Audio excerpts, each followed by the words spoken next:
연일 계속되는 호우로 홍수 피해가 참 많습니다.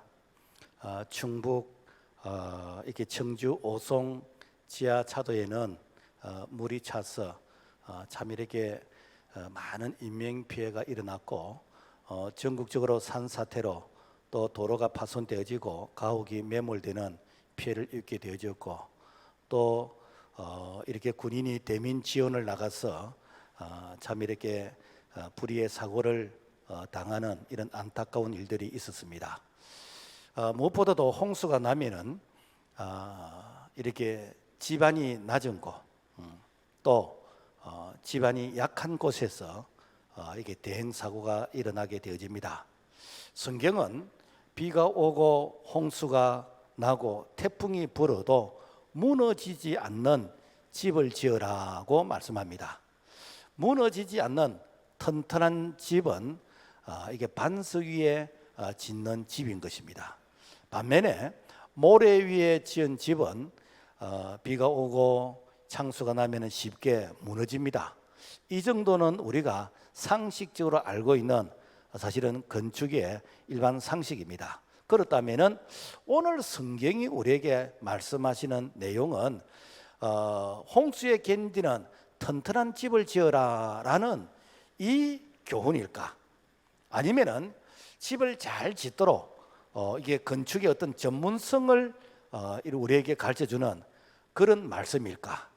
성경이 말하는 집은 우리 하우스라기보다는 우리의 믿음, 우리의 신앙, 우리의 인생의 이 삶을 하나의 어떤 건축자, 이 집에다 비유를 하고 있다라는 것입니다. 그래서 인생은 마치 건축가 같다라는 뜻입니다. 이렇게 개론 건축가라는 그런 책도 있는데, 그래서 왜 건축에다가 우리 인생을 비유로 말씀하셨을까? 반석 위에 집을 지으라는 말씀은 이것은 영적인 교훈인 것입니다. 사실은 이 말씀을 하시기 전에 마태복음 5장에서부터 7장까지 소위 말해서 산상수훈이라고 하는 이 말씀을 하셨습니다. 어떤 분들은 이것이 팔복이다라고 얘기하는데, 예수님께서 공생의 사역을 시작하시면서 천국 백성은 이러이러한 삶으로 살아야 된다라는 말씀이 마태복음 5장에서부터 말씀하셨습니다. 그 내용이 우리가 잘 아는 심령이 가난한 자는 복이 있나니 천국이 그의 것이며 애통하는 자는 복이 있나니 저희가 위로를 받을 것이며 의에 주리고 목마른 자는 복이 있나니 이런 이 복이 있나니 이렇게 쭉 말씀하시다가 오늘 마태복음 7장에 와서는 이런 말씀을 실천하고 안 하고의 차이가 마치 우리의 인생을, 우리의 신앙을 반석 위에다가 집을 짓고 안 짓고 그런 차이다라는 것입니다. 그래서 너희들이 이런 말씀을 너희들이 실천해야 되는데, 바로 실천하는 것이, 이것이 바로 비가 오고 창수가 나고 이런 폭우가 쏟아져도 절대로 우리 인생이 무너지지 않는, 흔들리지 않는 그런 튼튼한 그런 건강한 인생이 될 수 있는데, 이것을 반석 위에 짓는 집이다라는 것입니다. 자, 그렇다면은 집을 잘 지으려면은 설계도가 있어야 되고, 그리고 그 설계도를 보면서 기초공사를 잘해야 되는 것이고, 그리고는 성실하게 튼튼하게 그 집을 이렇게 지어야 됩니다. 그래서 인생은 건축 설계도와 같다라는 것입니다. 집을 짓기 전에 제일 먼저 하는 것이 무엇이지요? 이렇게 설계도를 먼저 그리는 것입니다. 그래서 이 설계도는 건축의 청사진과 같습니다. 아직까지 완공은 안 됐지만은 장차 이런 모습으로 건축이 되어질 것을 미리 이렇게 예측 바라보게 되어집니다. 하나님은 자기 백성에게 중요한 말씀을 하실 때는 반드시 설계도를 주셔요. 우리가 창세기 6장에 보면은 노아의 홍수가 나오는데, 노아가 120년 동안 이 방주를 만듭니다. 이 방주를 만들 때에 그 시대에 사실은 홍수가 없었어요. 지금은 홍수 물난리가 매년 연례 행사처럼 일어나는데, 그 시대에는 아직까지 홍수가 없었던 그런 시대에 하나님께서 설계도를 주시면서, 자, 길이는 얼마, 그 폭은 얼마, 높이는 얼마, 구조는 상중하를 하고 그러면서 이렇게 방주를 지어라라고 하면서 방주의 그 설계도를 주셨습니다. 그래서 지금도 그 방주가 얼마나 안전한지 이렇게 그 테스트 시험을 해보니까 가장 안전한 이렇게 배이다라는 것입니다. 그래 방주는 추진력이 없이 그냥 떠 있으면 되는 거예요. 떠 있는 그런 배이기 때문에 그야말로 배가 뭐 유순행이라든지 그런 행이 아니고 그냥 떠 있는 복원력이 있는 그런 안전한 배다라는 것입니다. 자, 그래서 이 방주를 만들어서 이제 이 건축을 완성을 했는데 그런데 40주야로 하늘에서 장대비가 쏟아지고 땅에서 분수처럼 이렇게 샘이 터지는 것입니다. 그래서 우리가 뭐 몇 시간만 비가 와도 폭우가 쏟아져서 그러면서 이렇게 물난리가 나서 난리를 친다 그러는데 이게 몇 시간도 아니고 며칠도 아니고 40이 주야로 비가 내리고 땅에서 물이 솟아오르는 그러니까 제일 높은 에베레스트 산까지 물이 다 차게 되어지는 그런 그 홍수가 나게 되었습니다. 그럼에도 불구하고 이 방주는 안전했습니다. 왜 그런가? 하나님이 주신 설계대로 지었기 때문에. 오늘날 방주는 구원의 방주, 즉 예수 그리스도의 이 몸된 교회가 바로 방주인 것입니다. 그래서 교회를 통해서 이 홍수와 같은 이런 제약 가운데서 하나님은 구원하시기를 원하시는데 그래서 교회가 바로 이 시대의 구원의 방주이다라는 것입니다. 뿐만 아니라 출애굽기 25장에 보면은 모세가 시내산에서 성막의 설계도를 받았습니다. 그래서 이 성막의 그 설계도대로 이 광야에서 성막을 짓고 그리고 그 성막을 중심으로 해서 이스라엘 백성들이 이제 진을 치고 그리고 그 성막이 옮겨지면은 이스라엘 백성들도 함께 이동하게 되어지는 그래서 성막 중심의 삶을 살았다라는 것입니다. 그래서 이 성막은 장차 이 땅에 오실 예수 그리스도의 모형 예표였다라는 것입니다. 그래서 오늘날 예수 그리스도 중심으로 우리가 살고 예수 그리스도 그분의 인도하심을 따라서 우리가 살아가는 이것이 오늘 이 시대의 성막이고 오늘 이 시대에 하나님의 인도를 받는 모습이다라는 것입니다.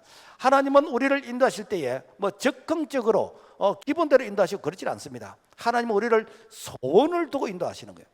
그 빌보서 2장 13절에서 보면은 너희 안에 행하시는 이는 하나님이시니 자기의 기쁘신 뜻을 위하여 너희에게 소원을 두고 행하게 하시나니 우리는 매일매일 한 번도 살아보지 않는 한 번도 걸어가 보지 않는 새 길, 미지의 길을 우리가 걸어갑니다. 그러니까 되는가? 우리가 자충우돌을 하게 되는 것이고 그러면서 우리가 그야말로 뭐 건강 잃고 시간 잃고 돈 잃고 많은 것을 잃고 나서 우리가 교훈 깨닫게 되어집니다. 그렇지만은 우리 예수님께서는 우리에게 안내자, 인도자, 목자가 되어 주시기를 원하시오. 왜? 내가 곧 길이요 진리요 생명이라 다른 길은 없다. 덜러워도 오직 한 길밖에 없다. 그래서 예수도 그분께서 우리의 안내자가 되어 주시기를 원하는 거죠. 그래서 우리가 주님의 안내를 받으면서 걸어가는 이것이 가장 안전한 길이다라는 것입니다. 그래서 우리 하나님께서는 시대마다 우리를 인도하시는데 하나님이 우리를 말씀으로 인도해 가시는 거예요.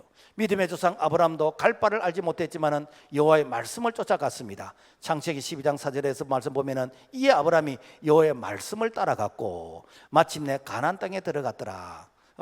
그러니까 하나님께서 아브라함을 향해서 아브라함아 너의 본토 친척 아비 집을 떠나 지시할 땅으로 가라라고 했는데 그 지시할 땅을 이렇게 그 지명을 안 했어요. 네가 앞으로 가나안 땅에 간다. 거기는 지번이 몇 번이고 이렇게 말씀 안 하셔요. 내가 지시할 테니까 너는 이렇게 이동하라는 거예요. 오늘도 마찬가지입니다.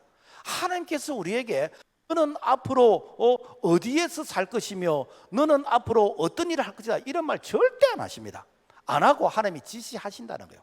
그 지시가 무엇인가? 말씀이요. 말씀으로. 그래서 오늘날 하나님은 우리를 매일매일 인도하기로 하십니다. 이스라엘 백성들이 출애굽을 해서 광야에서 매일매일 하늘에서 뭐가 내리는가? 일용할 양식 만나가 내렸습니다. 매일매일 주셨어요. 그렇다면은 왜 하나님께서 귀찮게 뭐 매일매일 주실까? 그 한 달치 좀 주시면 안 될까? 1년치 거 미리 주시면 안 될까? 왜 귀찮게 매일매일 주셨을까? 여러분요, 매일매일 하나님 만나라 이 말이에요. 오늘날도 우리 하나님께서는 우리를 매일매일 만나 주시기를 원하십니다. 그래서 1년 칠 거를 미리 우리에게 말씀해 주시는 게 아니고 매일매일 만나 주시는 거예요. 이는 무엇인가? 매일매일 하나님 앞에 나와서 하나님 앞에 기도하면서 말씀 받고 그래서 매일매일 하나님의 인도하심으로 살아라라는 것입니다. 그래서 시편 46편 5절을 보면은 하나님이 그 성중에 계심에 성이 흔들리지 아니할 것이라, 새벽에 하나님이 도우시리라. 그러니까 하나님께서 첫 시간 첫 만남을 통해서 우리를 인도해 가신다는 거예요.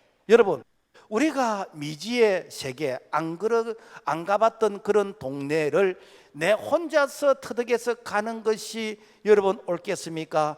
그 지역에 대해서 전문가의 그런 안내를 받으면서 가는 것이 옳겠습니까? 우리 하나님께서 우리에게 매일매일 말씀을 통해서 인도하시고, 그리고 우리 예수님께서 우리에게 가이드 안내자가 되어주시다는 거예요. 그래서 우리가 주님의 안내는 그 인생이 선 거리를 가는 것이고 그 인생이 가장 복 있는 자이다라는 것입니다. 하나님은요 절대로 우리에게 가다가 갑자기 유턴하게 만들고 가다가 90도로 꺾고 그리 안 합니다. 그거는 내 생각이요. 하나님은 우리를 손을 들고 쫙 인도해 가시는 것이요. 그래서 우리가 착각하는 게 뭔가 하면은 목사님 내 기도했거든요. 여러분요, 하나님이 뭐라고 말씀합니까? 하나님이 그렇게 인도 안 하시요. 하나님은 우리에게 말씀을 통해서, 하나님은 우리에게 성령의 이런 진리의 성령을 통해서 우리를 계속 손을 두고 인도해 가신다라는 것입니다. 자, 그렇다면은 인생의 기초공사는 어떻게 하는 것인가? 마태복음 7장 24절, 그러므로 누구든지 나의 이 말을 듣고 행하는 자는 그 집을 반석 위에 지은 지혜로운 사람 같으리니. 자, 집은 기초가 중요하다는 것입니다. 이집트에 이렇게 여행을 가보면은 이집트에 많은 피라미드가 있습니다. 그 중에서 쿠프 왕이 이렇게 세웠다고 하는 그 피라미드가 있는데 제일 큰 피라미드입니다. 이것은 지금으로부터 약 한 4,500년 전에 이 피라미드를 이렇게 만들었어요. 그게 정사각형인데 그 높이가 한 143.5m, 밑면의 그 길이가 216m. 자, 그 돌 하나가 25톤쯤 되어지는 거예요. 이런 돌이 한 230만 개쯤 되어집니다. 그러니까 그런 25톤 이런 돌을 230만 개를 쌓았으면은 여러분 집안이 어떻게 됩니까? 내려앉는 것이죠. 뭐 수학 잘하시는 분들 계산해 보세요. 230만 개 곱하기 25톤 어느 정도 되겠습니까? 자, 그런데 4,500년 전에 만드는 이 거대한 이 돌무덤이 오늘날까지 흔들리지 않고 그대로 존재한다라는 것은 바로 기초가 바닥이 단단한 그런 반석이다라는 것입니다.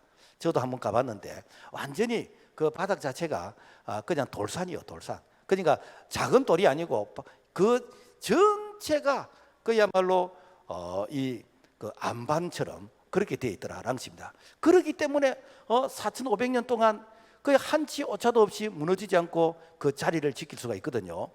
오늘날 왜 우리의 믿음, 우리의 신앙, 우리의 인생이 흔들립니까? 우리의 인생을 반석 위에 세우지 않았기 때문입니다.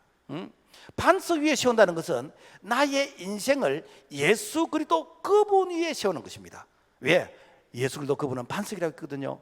그래서 고린도서 10장 4절 보면은 그 반석은 곧 그리스도시라. 그래서 예수 그리스도를 나의 주, 나의 하나님으로 영접하는 것입니다.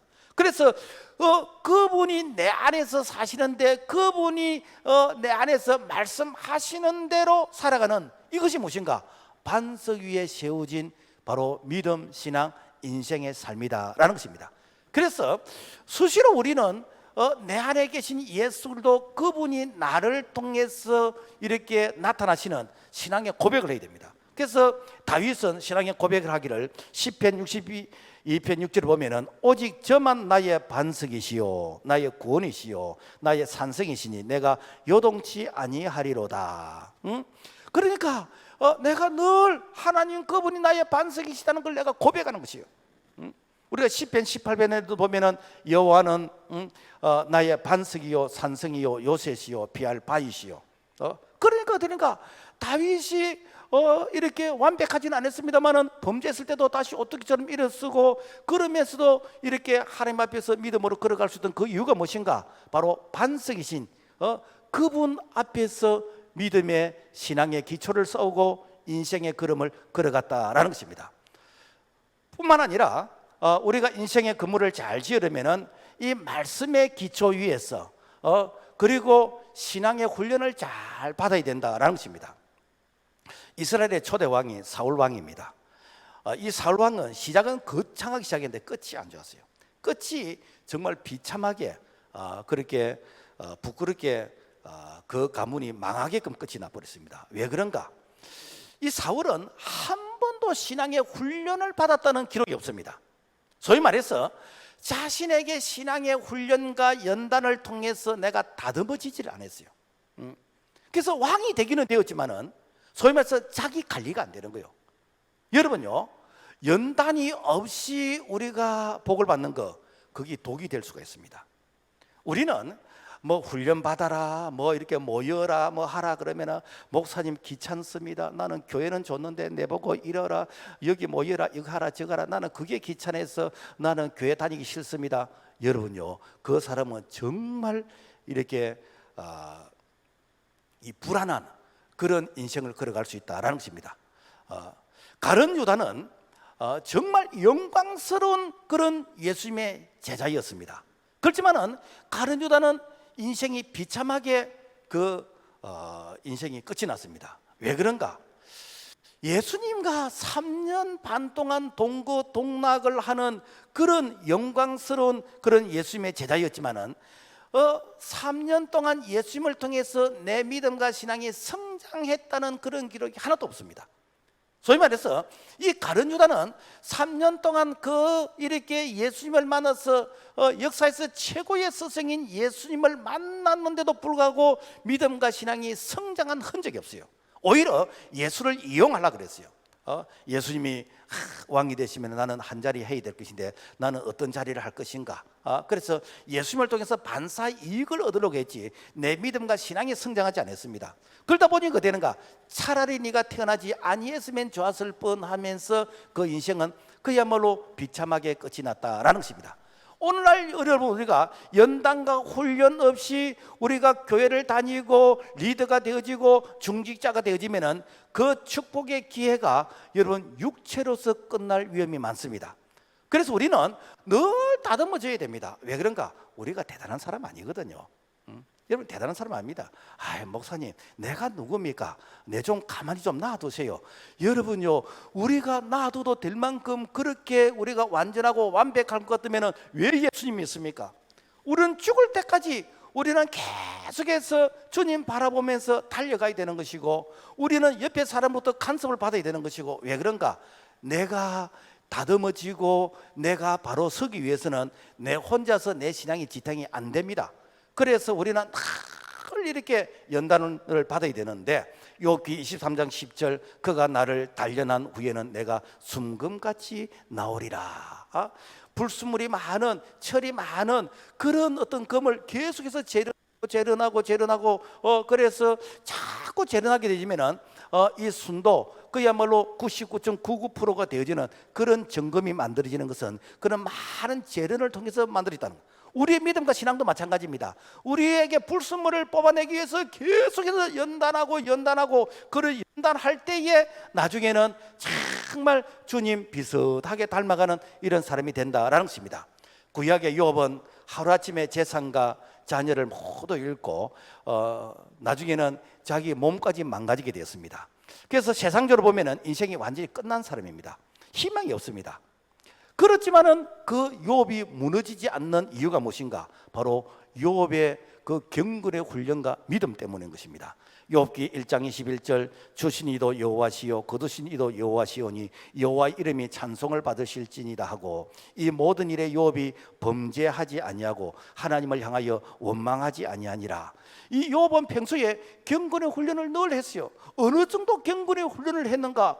욥이 엄청난 그런 재력이 있고 그런 부자인데도 불구하고 혹시라도 내가 하나님 앞에서 마음으로 죄를 지었는지, 그리고 우리 자녀들이 생일날 이렇게 생일 파티를 하면서 혹시라도 하나님 앞에서 이렇게 범죄한 일이 있는가?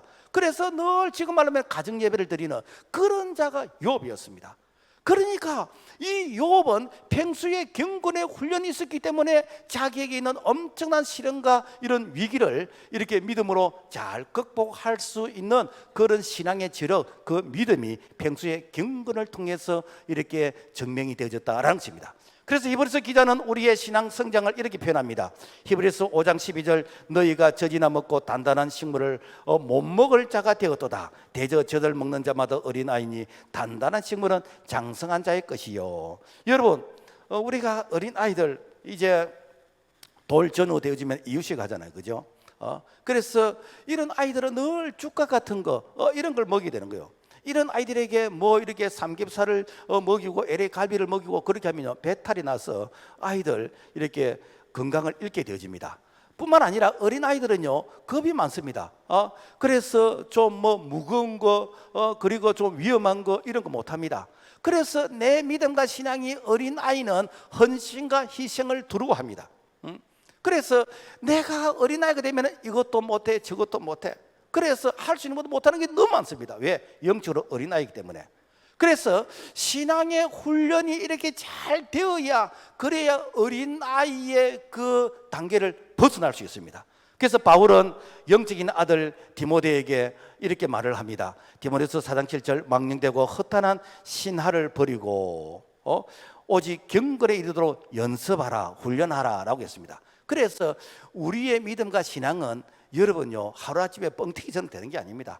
계속 연단과 훈련을 통해서 주님 부르시는 그날까지 계속해서 우리는 달려갈 때에, 그때에 우리의 믿음과 신앙이 정금 같은 모습으로서 다듬어지고 그리고 안전하게 우리의 믿음이 서갈 줄로 믿습니다. 자, 그렇다면 인생의 집은 어떻게 지을까? 첫째, 지혜로운 사람 그리고 미련한 사람이 차이가 있는데, 지혜로운 사람은 마태복음 7장 24절 그러므로 누구든지 나의 이 말을 듣고 행하는 자는 그 집을 반석 위에 지은 지혜로운 사람 같으리니. 그러니까 지혜로운 사람은 집을 반석 위에 바 위에 짓는다는 것입니다. 우리 교회가 이 지표에서 30m를 내려가면 안반층이 나옵니다. 안반층. 그래서 우리 교회 지하수는 180m, 200m를 내려갔는데 더 이상 내려가려니까 수압이 너무 치고 올라와서 그래서 안반을 뚫지를 못해서 그래 180m인데 이 홍수 비하고 아무런 상관없이 늘 우리는 이게 안반에서 올라오는 맑은 물을 우리가 마실 수 있는데, 그래서 이 안반 위에 반석 위에다가 집을 짓는 그 집이 가장 안전하다는 것입니다. 1922년 미국 건축가인 프랭크 로이드 라이트라는 분이 일본 동경에 임페리얼 제국 호텔을 지었습니다. 그 호텔을 지을 때에 기초 공사를 2년이나 했습니다. 그 주변 사람들이 아니 이렇게 호텔 하나 짓는데 무슨 기초 공사를 2년이나 하느냐, 그 돈과 그 시간이 얼마나 많이 드느냐, 그 낭비다. 그러면서 주변에서 막 입방아를 찧었습니다.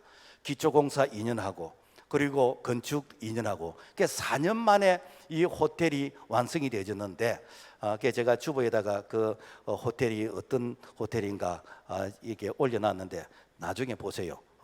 자, 그래서 이 호텔을 짓고 그 다음에 1년이 지나서 간동 대지진이 일어났습니다.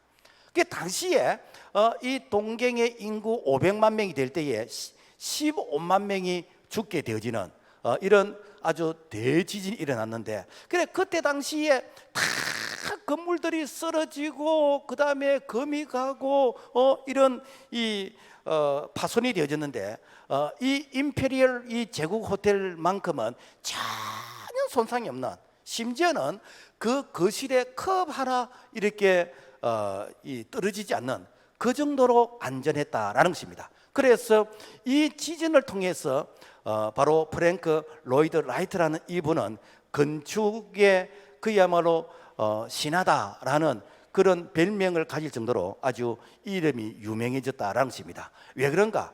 그 집을 그야말로 탄탄한 반석 위에다 세웠기 때문에 그 지진 가운데서도 견딜 수 있는 이렇게 튼튼한 집이었다라는 것입니다. 오늘 우리의 신앙의 반석은 바로 주님의 말씀을 듣고 행하는 믿음이라는 것입니다. 그래서 로마서 10장 17절 믿음은 들음에서 나고 들음은 그리스도의 말씀으로 말미암았느니라. 그래서 내가 믿음이 좋다, 내가 믿음이 크다, 내가 믿음으로 산다라는 것을 뭘 통해서 알 수 있습니까? 말로서 믿는 게 아니에요. 행함을 통해서 그 믿음을 증명하는 것입니다. 야고보서 2장 17절 내 형제들아 만일 사람이 믿음이 있노라 하고 행함이 없으면 무슨 유익이 있으리요? 그 믿음이 능히 자기를 구원하겠느냐? 여러분, 우리가 믿음이 있다, 믿음이 없다, 우리가 말로서 설명하는 것이 아니요. 쉬운 말하면은 와, 내가 실력이 있다, 내가 IQ가 좋다, 그러면 보여봐라는 거예요. 그걸 보여봐라는 거예요.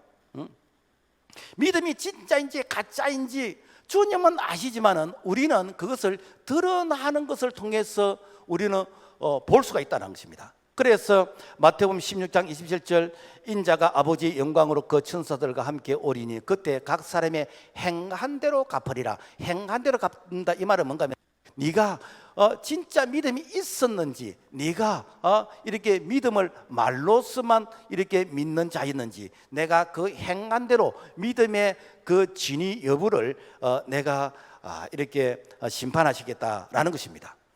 그 다음에 어리석은 사람은 마태복음 7장 26절에 나의 이 말을 듣고 행치 아니하는 자는 그 집을 모래 위에 지은 어리석은 사람 같으리니. 이제 여름철 되어지면은 우리가 이제 한 번쯤 바닷가에 가서 해수욕도 하고 그러면서 바닷가 그 이제 모래 뭐 성을 쌓기도 하고 이렇게 합니다. 근데 내가 실컷 모래성을 쌓아놨는데 한번 파도가 팍 쳐버리면은 그 모래성이 싹 실려가 버립니다. 왜 그런가? 모래는 힘이 없다라는 것입니다. 오늘날 모래 위에 지은 집은 입으로서 신앙생활하는 것입니다. 주여 주여 하면서 실제로 내가 그 말씀을 안 믿는 것입니다. 순종하지 않는 자는 것입니다. 그래서 야고보서는 2장 17절에 행함이 없는 믿음은 그 자체가 죽은 것이라 라고 하고 있습니다. 그러니까 뭐 믿음 자체가 죽은 게 아닙니다. 내가 입으로만 믿고 행동하지 않는 것은 그 믿음은 사실은 죽은 믿음, 실제 이렇게 믿는 것이 아니다라는 것입니다. 그래서 주님께서 마지막 때에 심판하실 때에 이렇게 우리의 믿음과 신앙의 그 진위 여부를 가리게 되어지는데 마태복음 7장 22절 보면은 그날에 많은 사람이 나더러 이르되 주여 주여 우리가 주의 이름으로 선자 노릇하고 주의 이름으로 귀신을 쫓아내고 주의 이름으로 많은 권능을 행하지 아니하였나이까 하리니 그때 내가 너희를 도무지 알지 못하니 불법을 행하는 자들아 내게서 떠나가라 하리라. 무엇인가? 내가 입으로 신앙 고백을 하고 내가 입으로 기도하고 입으로 찬양하고 내가 입으로서 내가 믿음을 설명했는데 그런데 그 내가 입으로 말하는 그 믿음을 행하지 않는 것은 이것은 마치 이렇게 알맹이가 없는 이 껍데기 같은 그런 신앙이다. 그래서 이것은 불법을 행하는 자로서 주님과 아무런 상관이 없는 자이다라는 것입니다. 그렇다면 우리의 이 믿음이 정말 진실한 믿음인지 우리의 이 신앙이 정말 반석 위에 말씀 위에 세워진 것인지 우리가 한번 안전성을 검증을 해봐야 됩니다. 건축을 하게 되지면은 실제로 설계대로 시공을 했는지 준공 검사를 받습니다. 그리고 아주 이제 검증을 요즘은 까다롭게 이렇게 하더라고요. 1970년 서울 와우 시민 아파트가 무너졌습니다. 5층 되는 이런 아파트인데 이 아파트가 지은 지 넉 달밖에 안 됐는데 시 아파트가 붕괴되는 그런 대행 사고가 있었습니다. 1995년 6월 29일 강남에 삼풍백화점이 붕괴되는 그래서 사상자가 한 700명 정도 되어지는 이런 대행 사고가 일어나게 됐습니다. 그래서 다 원인을 조사해 보니까 모두가 다 부실공사였다는 거예요. 부실공사예요. 여러분, 우리 신앙생활도 검증을 통해서 그 부실한 이런 신앙, 그야말로 이 진짜와 가짜를 우리가 늘 구분해야 됩니다. 그래서 우리가 우리의 신앙이 진짜인지 가짜인지 이것을 나중에 내 인생 다 끝날 때 내가 검증받으면은 그때는 허무합니다. 다시 돌이킬 수 없어요. 그러니까 우리는 중간중간에 늘 우리의 믿음과 신앙을 테스트해 봐야 됩니다. 내가 이 믿음의 생활을 바르게 걸어가고 있는지.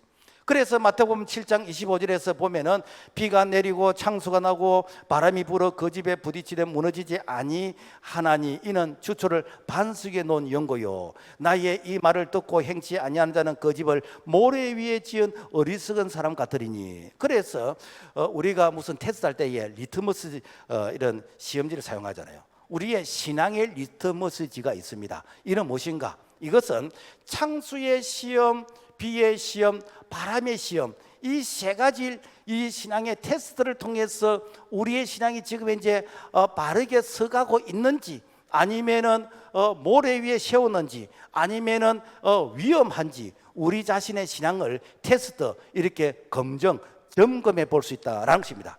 첫 번째 시험은 무엇인가? 창수의 시험이요. 이 창수의 시험은 뭔가 하면은 나는 풍요로울 때 어떻게 하나님을 대하는가. 지금 말하면은 나 부족함이 없다. 나 이 상태가 참 좋다. 나는 지금이 참 행복하다. 나는 뭐 더도 말고 덜도 말고 나는 이대로 지속되었으면 좋겠다라고 생각이 되어질 그때에 이 창수의 시험, 이 마귀가 이렇게 테스트합니다. 그래서 마귀는 우리가 잘 되는 것을 눈뜨고 못 봐줘요. 그래서 개인이 잘 되고 가정이 잘 되고 이 교회가 잘 될 때 꼭 마귀는 불충격으로 찾아옵니다.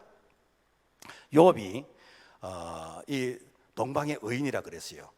그리고 욥은 얼마나 복을 많이 받았는지, 양이 7,000마리, 낙타가 3,000마리, 암나귀가 500마리, 그리고 이 많은 가축들을 돌볼 수 있는 종들은 또 얼마나 많았겠습니까?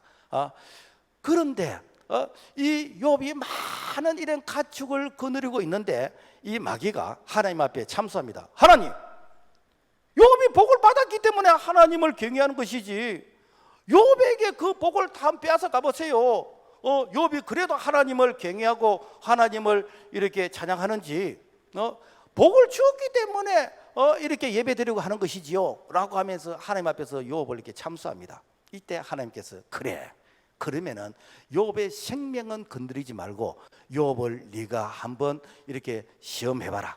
그래서 하루아침에 대풍이 불어서 그래서 이 양과 낙타와 이 암나귀와 가축이 다 죽게 되어지고 종들이 죽게 되어지고 그리고 자녀도 죽게 되어지고 심지어는 마누라가 당신이 믿는 하나님 저주하고 죽으라면서 악담을 하고 도망가게 되어지고 그리고 욥의 몸에 악창이 나서 기아장으로 몸을 긁어도 시원하지 않고 욥의 친구들이 그래 네 시작은 미약하지만 나중은 창대하게 될 것이라 라고 하면서 비웃고 이런 정도 되었습니다.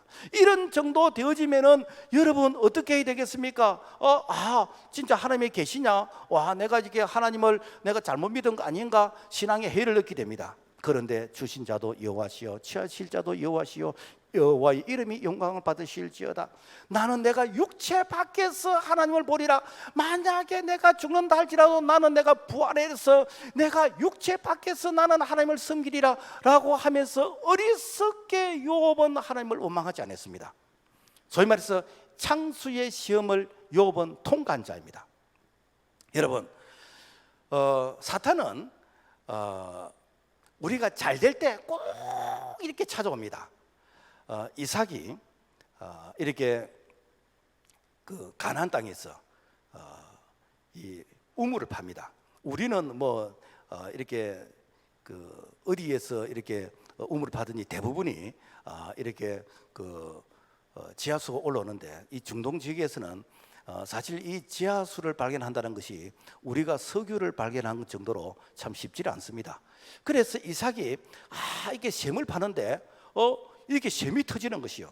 뭐 그 당시에 뭐 중장비가 뭐 특별히 있었겠습니까? 고작 해봐야 뭐 깽이로서 호미로서 파는 거 그 정도 수준이 아니겠습니까? 그럼에도 불구하고 이 셈이 터졌다. 이거는요 대박인 것입니다. 그랬더니 블레셋 사람이 와가지고 너희는 나그네고 우리는 여기 땅 주인이다라고 하면서 터실하면서 빼앗습니다. 그러니까 또 이삭이 다른 데 가서 또 파니까 또 우물이 터지는 거예요. 또 찾아와서 또 빼앗는 것이요. 또 다른 데 가서 우물을 파니 또 우물이 터지는 거예요. 또 찾아와서 빼앗는 거예요. 이게 무엇인가? 오늘날 우리가 잘 되면은요 꼭 이렇게 불청객 이게 마귀가 찾아와 가지고 우리를 시험한다라는 것입니다. 여러분, 마리아가 구원자 예수 그리스도 그분을 잉태하고 예수님께서 탄생하니까 어떻게 합니까? 그 헤로드 왕이 2살 이하의 모든 사내를 다 죽이라는 거야. 내가 왕인데 무슨 왕이 또 태어난다는 거냐? 이게 무엇인가? 여러분요, 오늘날 우리가 잘 되면은 이 세상에 이 영적 마귀가 그야말로 찾아와 가지고 우리의 잘 되는 것을 여러분 시기하고 방해합니다. 여러분 서대반 집사 봐보세요. 서대반 집사가 성령이 충만해서 말씀을 전하니까 이 유대인들이 사울이 그 성령 충만한 그 서대반을 시기해서 돌로 쳐서 죽이잖아요.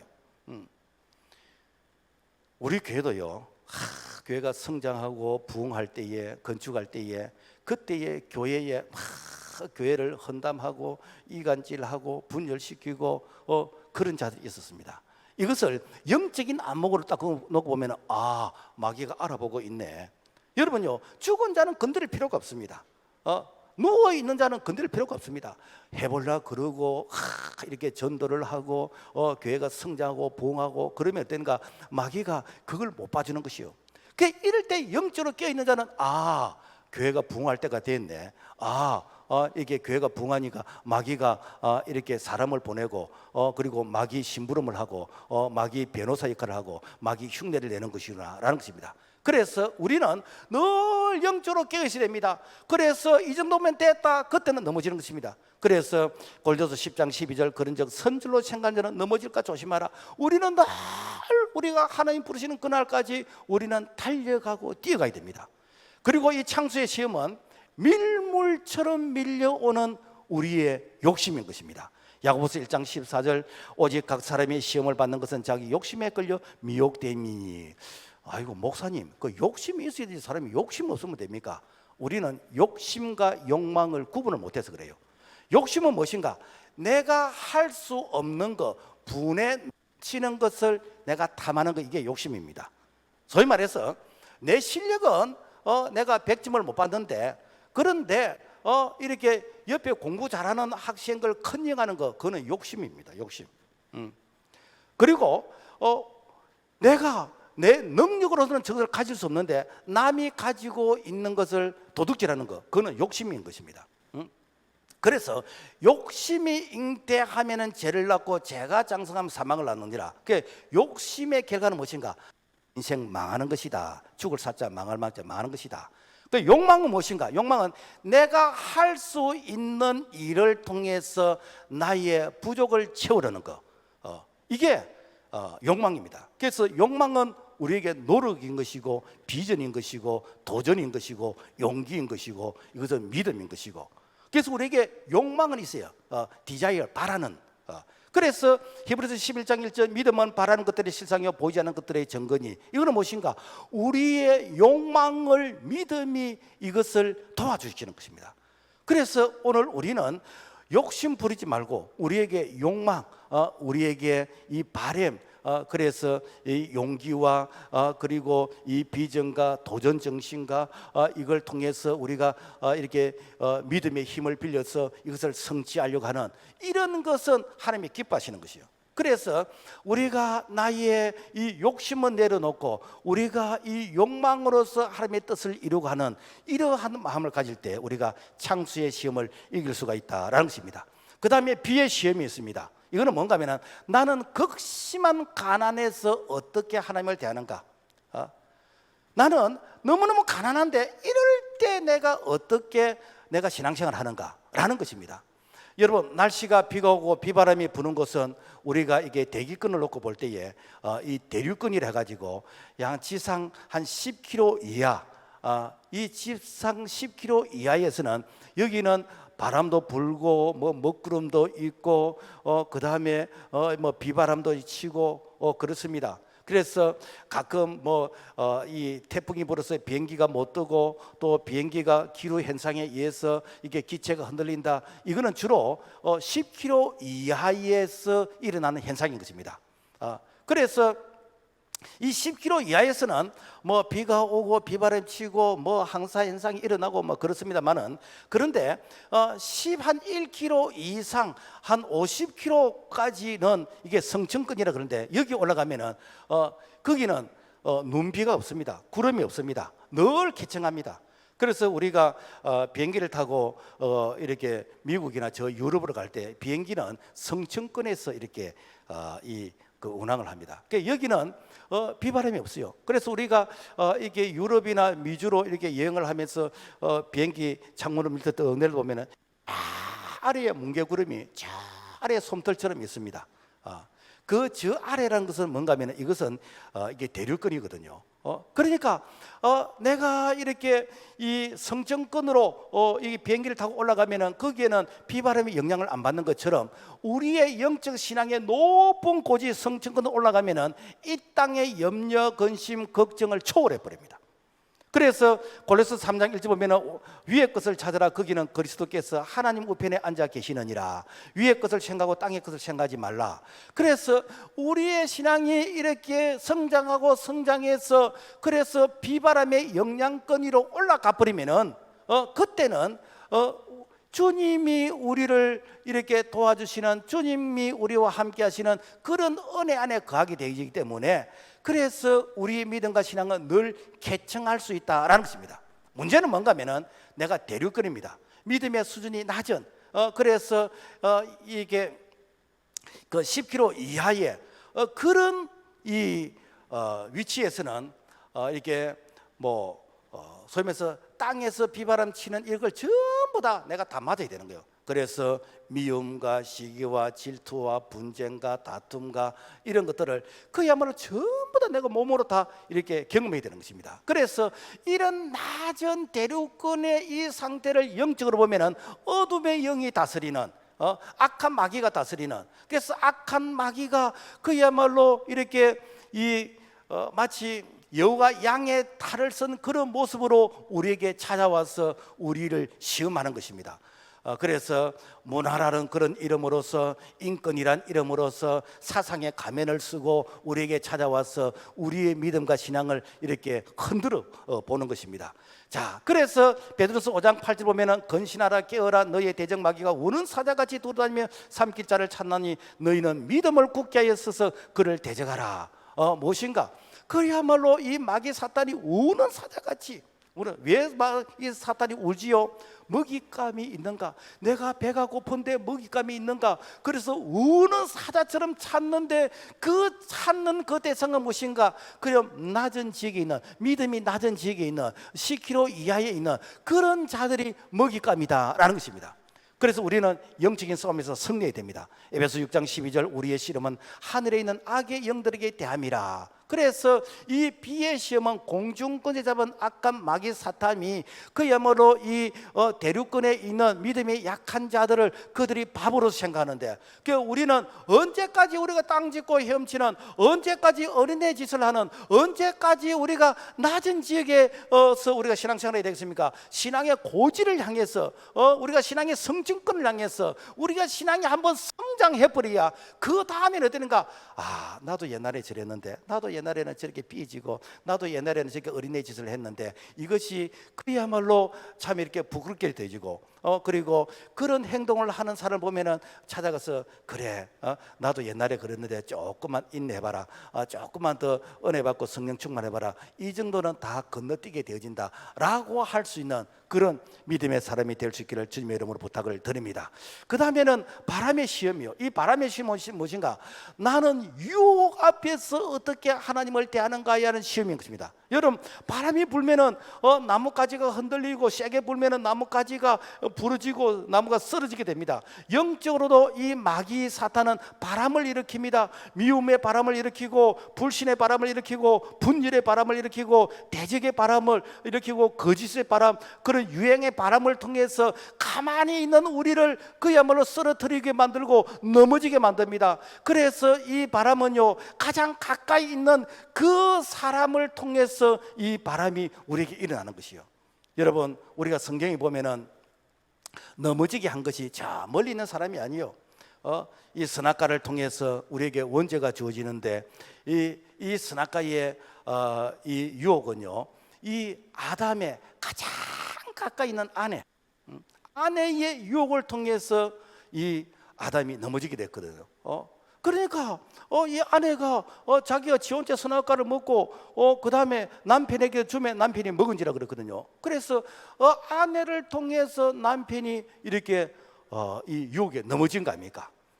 그 다음에 아담의 이 첫 번째 자녀 가인과 아벨, 그 가장 가까운 형 가인이 동생 아벨을 시기해서, 그래서 첫 번째 살인 사건이 일어난 거 아닙니까?